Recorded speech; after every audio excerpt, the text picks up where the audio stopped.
Hi, and welcome to On the Move, a show highlighting what's going on in your community. I'm Jessica Houston, your host. In this episode, we'll learn about the newly formed Glendale Economic Development Corporation. Check out the city's aquatics program and the Cross Fitness 360 program for teens. Find out how Glendale is preserving its historic neighborhoods. See how grant funding will be used to upgrade Palmer Park. Take a look at Glendale Public Library's app. And find out how Glendale will participate in the upcoming Special Olympics World Games. The City of Glendale recently incorporated the nonprofit Glendale Economic Development Corporation. Here is Chief Operating Officer Phil Lanzafame to tell us more.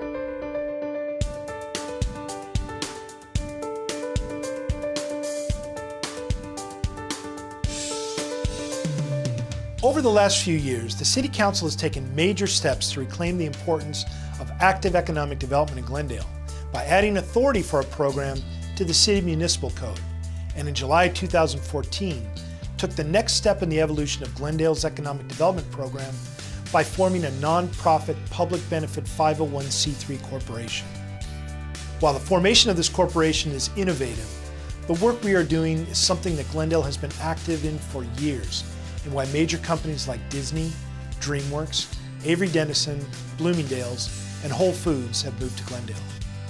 By establishing the corporation, the City Council made a very strong statement that economic development is important to the continued vitality of our community. There's a strong relationship between the health of the local economy and our ability to provide quality services to our residents.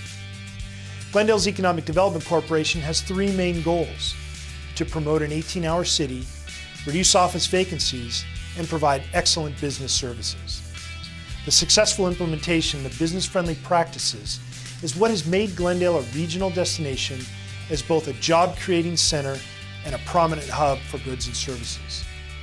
Our strategic land use policy continues to facilitate new investment that has led to housing developments and an increased population to support downtown commerce. Major destination stores, restaurants, and nightlife venues are flourishing in Glendale. This Glendale Renaissance, as it's being dubbed by regional leaders, is rooted in the determination to be business-friendly. Every department in the city supports the business community. The result is that all economic indicators are showing positive growth. Commercial property occupancy is now outperforming the region. Sales tax revenues continue to grow, and Glendale property values are rebounding nicely from the recession. In 2014, the City of Glendale has become the newest LA County boomtown for a vibrant 18-hour day lifestyle. No longer a sleepy suburban city, our business-friendly initiatives have converged to create a bustling regional destination. For more information about the Glendale Economic Development Corporation, call us or visit us on the web. You can also follow us on Twitter and Facebook. Summer is in full swing, and so are many of the programs and services of the city's Community Services and Parks Department. And one of the most popular is Glendale Aquatics. The Pacific Park Pool, located at 509 South Pacific Avenue, is open to the public 7 days a week and offers a variety of services. Recreational swim is a non-organized free play time offered daily for all ages and includes access to the diving board and shallow end. Parental supervision is required for children under the age of 8. Lap swimming is also very popular, and time is scheduled twice a day in dedicated lanes. Learning to swim is a very important skill, and the Pacific Pool offers lessons for all ages, from Parent and Me classes for infants and preschoolers to sessions for school-age kids and adults based on experience level. They even offer private one-on-one classes. Sessions take place through the month of August, and schedules are available on the city website. Glendale Aquatics also offers the Glendale Gators swim team for ages 6 to 17. And the Glendale Polo Bears water polo for ages 9 to 17. These team sports are a great way to meet new friends, get some exercise, and have some fun. And for the little ones, ages 8 and younger, free fun in the sun is available in wading pools at Brand, Palmer, Glen Oaks, Dunsmore, and Fremont Parks. Parent participation is required. Times and days of operation are available online.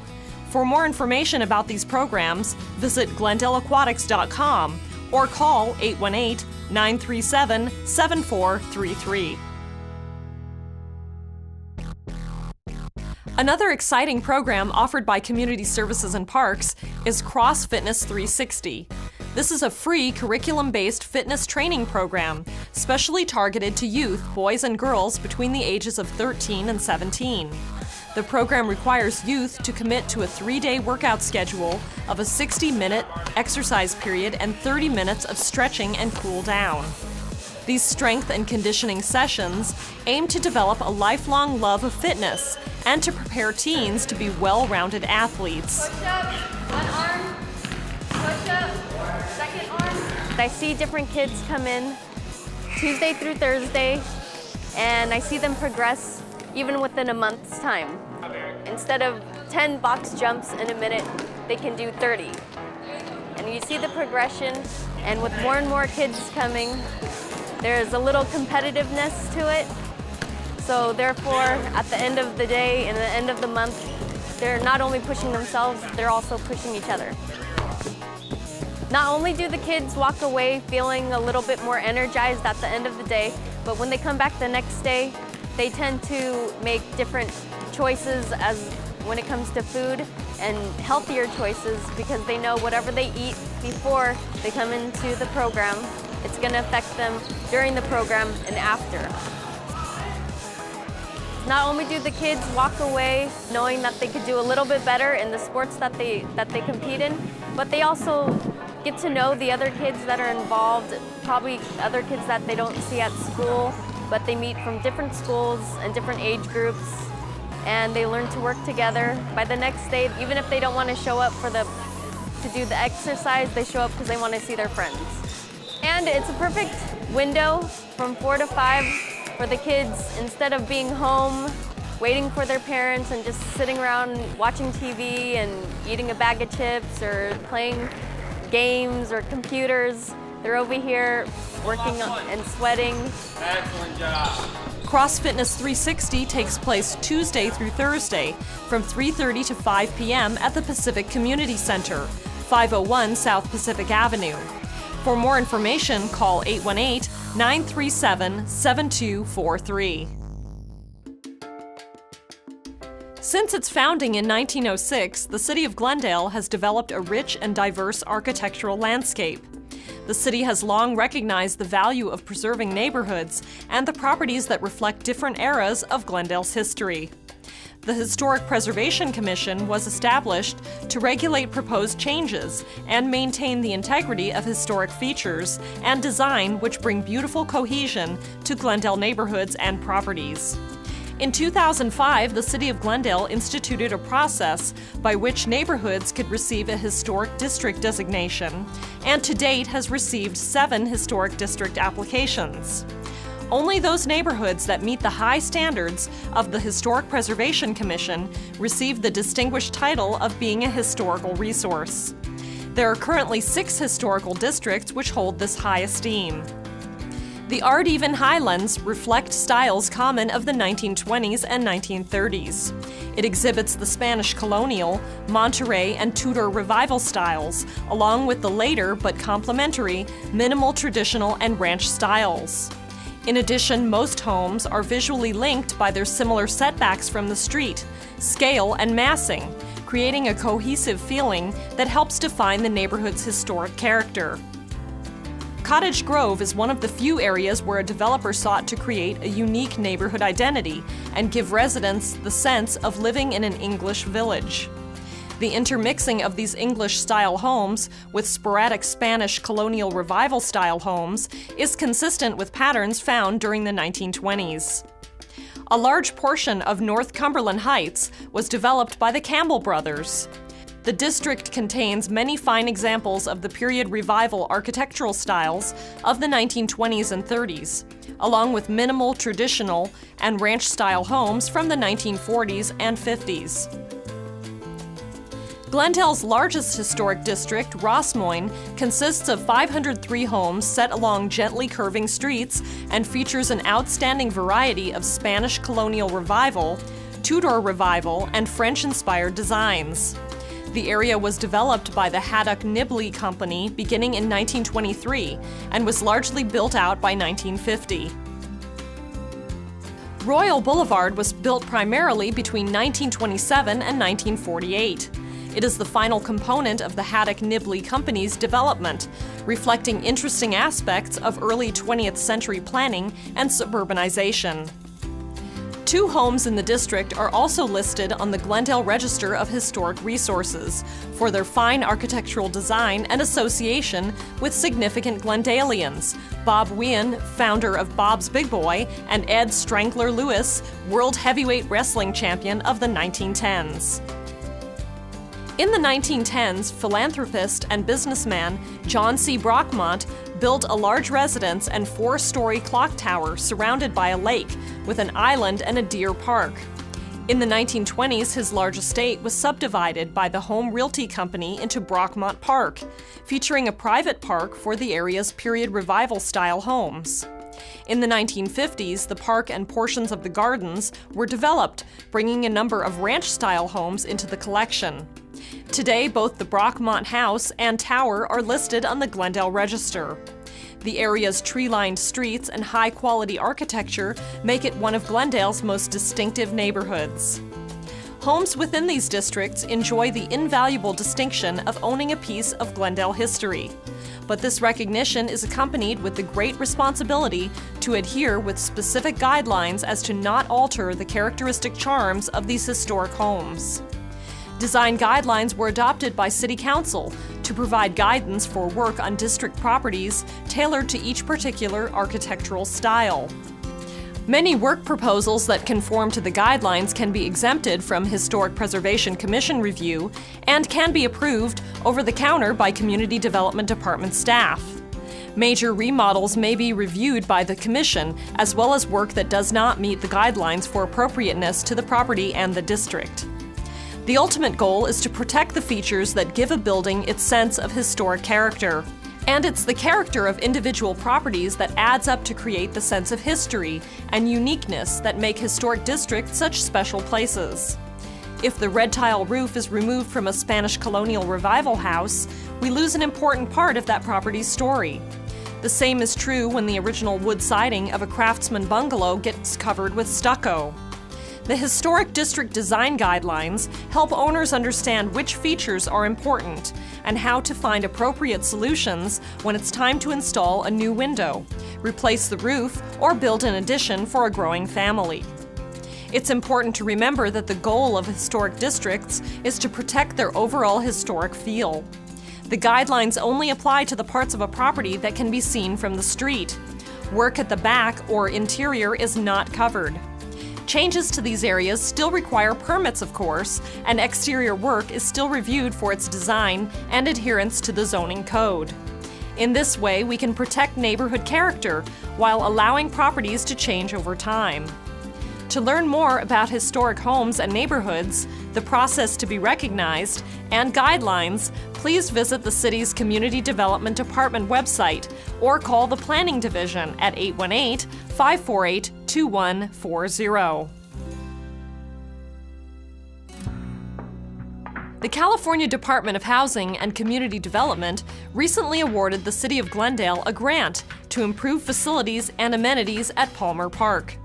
Here is Emil Tativosian, Parks Project Management Administrator, with all the details. We are at Palmer Park this morning, one of our most popular parks in the city of Glendale.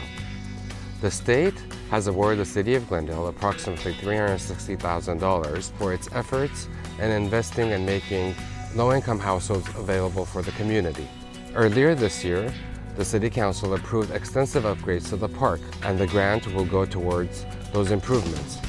The renovations for the park include expanding the basketball court, replacing the wading pool, completely renovating the restrooms, replacing the barbecues and sinks and the picnic area, adding 6 new fitness equipment along the walking path, replacing the skate area and expanding it with street skate features, completely overhauling the park lighting, the irrigation, and adding much-needed landscaping throughout the park. Construction of these upgrades is anticipated to begin in the fall of 2015 and will be completed in time for the community to enjoy during the summer of 2016.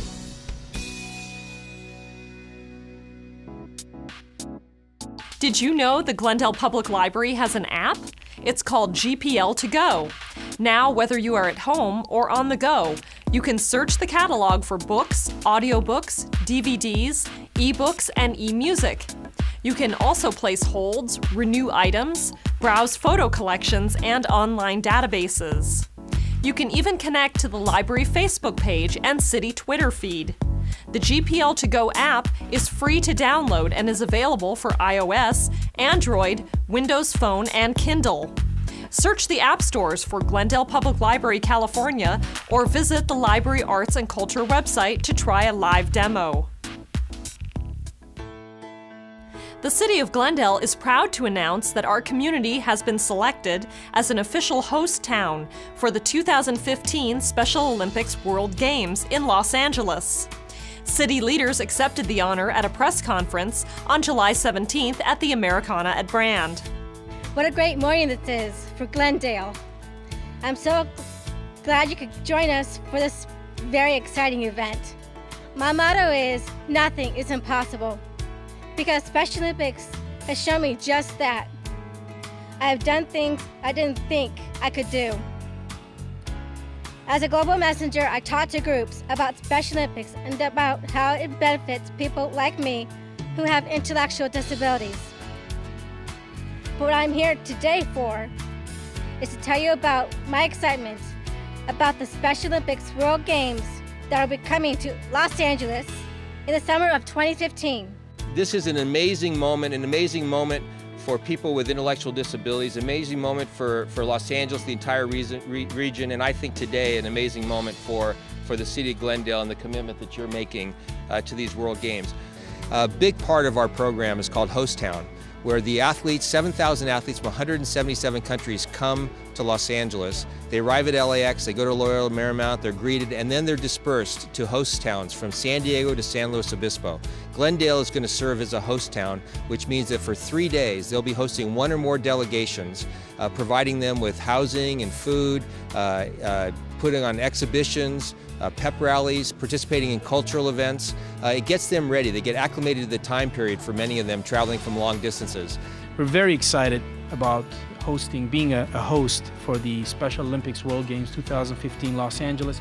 Truly, this is an opportunity that we're honored to have, and we look forward to providing exciting tours, activities for the athletes, and hopefully including training for the athletes for the Games. Many of you may know about Special Olympics, founded by Eunice Kennedy Shriver. She was the sister of President Kennedy, the wife of Sergeant Shriver, who founded the Peace Corps, believed in doing things in a big way. And she had a sister named Rosemary who had intellectual disabilities. And they believed that through the power of sport, you could change a person's life. The first Special Olympics event was in 1968, but it's developed into a program, year-round training and competition, and that's where the athletes gain the self-confidence, the good health, the courage, experience joy. If you're a Special Olympic athlete, you're twice as likely to have a job and you're twice as likely to live on your own. That little vision of Mrs. Shriver's today has resulted in 4.2 million athletes in 177 countries around the world. This past year, they participated in over 70,000 events around the world, and the signature events become the World Games. Being a Glendalian, born and raised here in Glendale, I couldn't be more proud that Glendale has stepped up to be one of our host towns. This is a giant step for this city and for Special Olympics next year, and I don't think any of us could be more pleased than to have Pat McClanahan leading us in this International Games coming up in 2015. So I'm here to thank all of those involved with the host city. I want to thank you, Mayor, for inviting us here.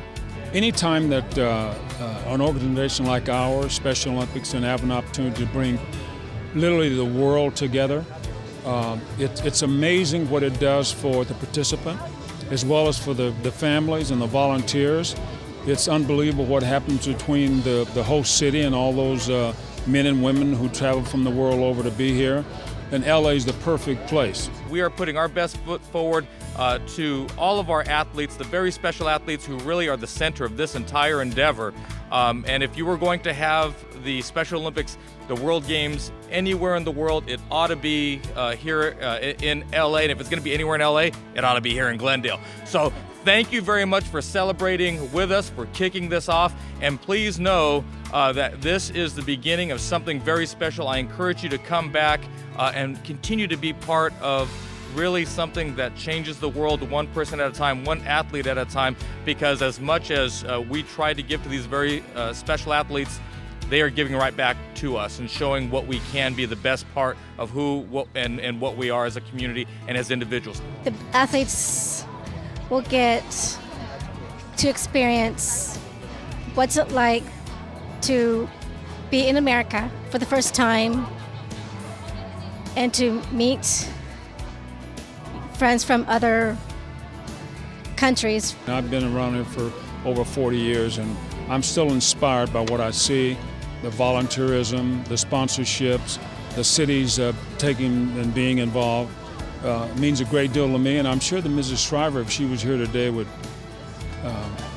she'd be marveled at what she sees. On behalf of the Glendale City Council and our host town committee, do hereby welcome the athletes, coaches, staff, volunteers, families, and spectators of the Special Olympics World Games 2015 to Glendale and proclaim July 21st to July 24th, 2015 as Glendale Host Town Days.